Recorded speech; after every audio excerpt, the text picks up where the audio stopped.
Hello friends, तो आज हम देखेंगे EYERP सिस्टम में सेल्स ऑर्डर से डायरेक्टली परचेस ऑर्डर कैसे क्रिएट करनी है।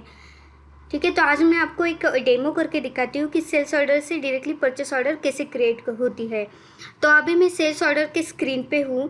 तो यहाँ पे आने के बाद मैं सेल्स ऑर्डर यहाँ पे सर्च कर रही हूँ। तो राइट साइड में जो सर्च बटन है उस पर क्लिक करके मैं कस्टमर का नाम डाल के मेरी जो सेल्स ऑर्डर है वो सर्च कर लेती हूँ।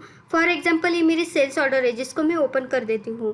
ठीक है, ओपन करने के बाद अभी आप यहाँ पे देख सकते हो सेल्स ऑर्डर नंबर। ठीक है, उसके बाद उसका डेट, सेल्स ऑर्डर डेट। उसके बाद यहाँ पे कुछ इन्फॉर्मेशन है, जैसे कि यहाँ पे प्रोडक्ट नेम में आप देख सकते हो कि कौन सा प्रोडक्ट यहाँ पे ऐड किया है सेल्स ऑर्डर में। ठीक है, तो यहाँ पे जो क्रिएट पीओ का ऑप्शन है, बटन है, उस पर अगर आप क्लिक करते हो तो आप सेल्स ऑर्डर के स्क्रीन से डायरेक्टली परचेस ऑर्डर के स्क्रीन पे चले जाते हो।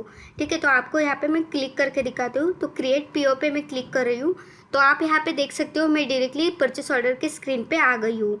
ठीक है, तो यहाँ पे आने के बाद जो हमारा सेल्स ऑर्डर नंबर था वो यहाँ पे मैप हो गया है।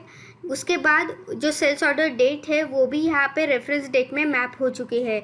तो ये आपके रेफरेंस के लिए सिस्टम मैप करती है। उसके बाद जो परचेस ऑर्डर, जो नॉर्मली आप परचेस ऑर्डर सिस्टम में क्रिएट करते हो वैसे ही आपको यहाँ पे क्रिएट करना है। ठीक है, परचेस ऑर्डर कैसे क्रिएट करते हैं इसका वीडियो मैंने शेयर किया था, वो आप रेफ़र करके परचेस ऑर्डर क्रिएट कर सकते हो। तो आपको यहाँ पे मैं पूरा परचेस ऑर्डर क्रिएट करके दिखाती हूँ फिर से। ठीक है, तो एक्सपेक्टेड डिलीवरी डेट यहाँ पे मैंने ऐड कर दी। उसके बाद ब्रांच ऐड कर देती हूँ, परचेस इंजीनियर। ठीक है, अप्रूवल नेम। उसके बाद पेमेंट टर्म्स यहाँ पे ऐड कर रही हूँ मैं।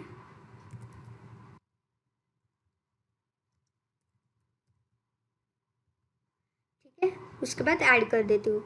तो आप यहाँ पे देख सकते हो जो सेल्स ऑर्डर में जो प्रोडक्ट ऐड किया हुआ था वही प्रोडक्ट यहाँ पे मैप हो गया है।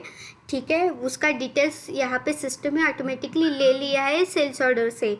ठीक है, तो अभी यहाँ पे मैं परचेस ऑर्डर बना रही हूँ तो मुझे ऑब्वियसली वेयर हाउस सिलेक्ट करना होता है, क्योंकि मैं परचेस कर रही हूँ तो वो जो मटेरियल आने वाला है वेंडर से वो कहाँ पे स्टोर होगा, कौन से वेयर हाउस में स्टोर होगा। तो यहाँ पे मुझे वेयर हाउस का नाम देना है। ठीक है, फॉर एग्जांपल मैंने वेयर हाउस यहाँ पे दे दिया है। उसके बाद जो बाकी का प्रोसीजर है, जो जैसे नॉर्मली हम वेंडर वगैरह सिलेक्ट करते हैं। ठीक है, तो फॉर एग्जांपल यहाँ पे मैंने वेंडर सिलेक्ट कर लिया, वेंडर को सर्च करके सिलेक्ट वेंडर कर लिया। ठीक है, उसके बाद मैं परचेस ऑर्डर को सेव कर देती हूँ। ठीक है, तो ये मेरी परचेस ऑर्डर सिस्टम में सेव हो गई है। तो इस तरह से हम सेल्स ऑर्डर से डायरेक्टली परचेस ऑर्डर क्रिएट करते हैं।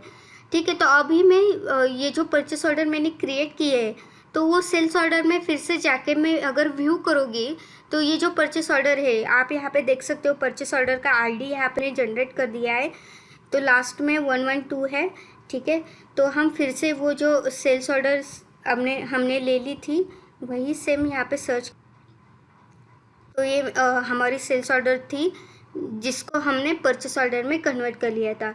अभी यहाँ पे जो हमने परचेस ऑर्डर क्रिएट किया है उसको अगर ओपन करना है तो यहाँ पे व्यू पीओ का ऑप्शन है। ठीक है, अगर सेल्स ऑर्डर से आपको डायरेक्टली परचेस ऑर्डर ओपन करनी है तो यहाँ पे व्यू पीओ करके बटन है। ठीक है, उसका यूज़ पे ओपन हो जाती है। ठीक है, तो आप यहाँ पे आईडी देख सकते हो, सेम परचेस ऑर्डर है जो अभी हमने क्रिएट की है। ठीक है, तो इस तरह से हम EYERP सिस्टम में सेल्स ऑर्डर से परचेस ऑर्डर क्रिएट करते हैं।